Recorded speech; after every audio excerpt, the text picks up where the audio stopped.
Isang pangalan ngayon ang hindi lang pinag-uusapan sa UAAP court, kundi pati sa social media, sa TikTok at sa puso ng maraming fans. Siya si Dominic Escobar, ang bagong Ateneo heartthrob na literal na pinagkakaguluhan ng mga babae at mga vaklushi sa Starbucks. Pero ang tanong, bakit nga ba ganun na lang ang kilig ng lahat sa kanya? Alamin sa ating video.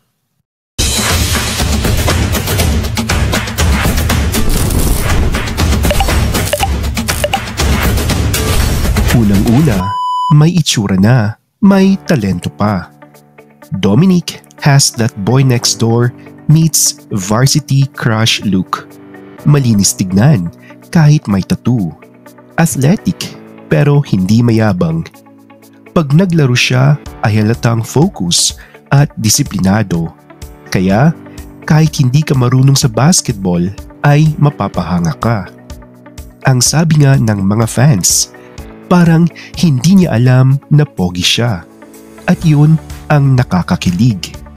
O diba?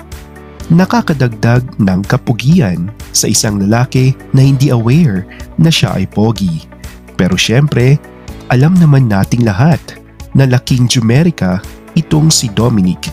Kaya natural looking lang ang itsura niya pag nasa Jumerica. But of course, ibang usapan pag nandito siya sa Pilipinas. Kumbaga, kagaya din ni Luke Ishikawa Ploden na siya na mismo ang nagsabi na hindi naman siya pogi sa Jumerica pero pag sa Thailand ay poging-pogi ang mga locals sa kanya. Kaya siguro hindi sila ka-aware na sila ay pogi. At yun ang isa sa bet na bet ng mga vaklushi kay Dominic. Pangalawa, ang kanyang personality. Yung tipong chill lang. Sa mga interview ay kalmadong magsalita at walang ere. May confidence pero hindi over. At yun ang tipo ng lalaki na safe crush ng lahat. Parang yung varsity crush na kahit simpleng ngiti lang ay kilig na kilig ka na. Pangatlo, viral king sa TikTok at YouTube Shorts. Maraming fun edits ng mga free throw at slow-mo moments niya.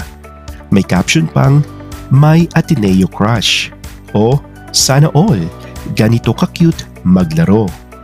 Kaya kahit hindi ka fan ng UAAP, ay mapapahinto ka at isipin mo, wait lang, sino tong guwapo na to? Pang-apat, may kwento siya. Galing siya sa California. May Filipino roots at piniling bumalik sa Pilipinas para sundan ang passion niya, which is of course basketball. Yung California boy na bumalik sa bayan, parang Wattpad plot na ginawang totoo. Kaya hindi lang physical ang appeal niya dahil may depth, may puso at may kwento.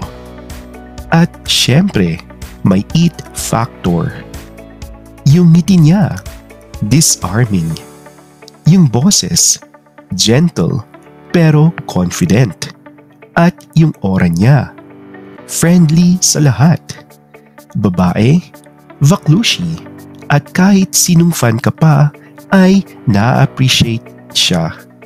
Kaya kung bakit siya pinagkakaguluhan ng mga babae at vaklushi, simple lang ang kasagutan. Kasi hindi lang siya player sa court, kundi player din siya sa puso ng mga fans.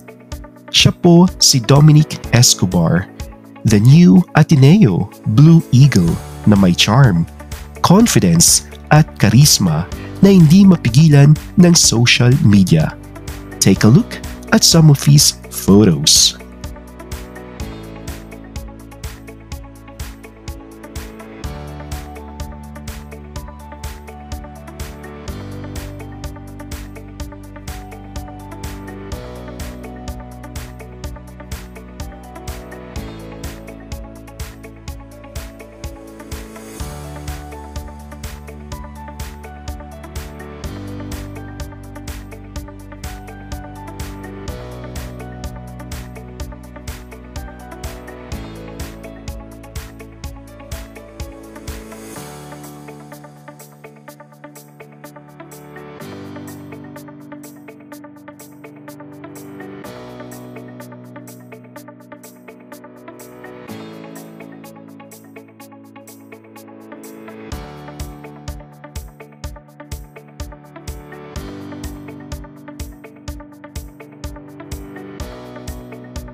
Once again, Dominic Escobar.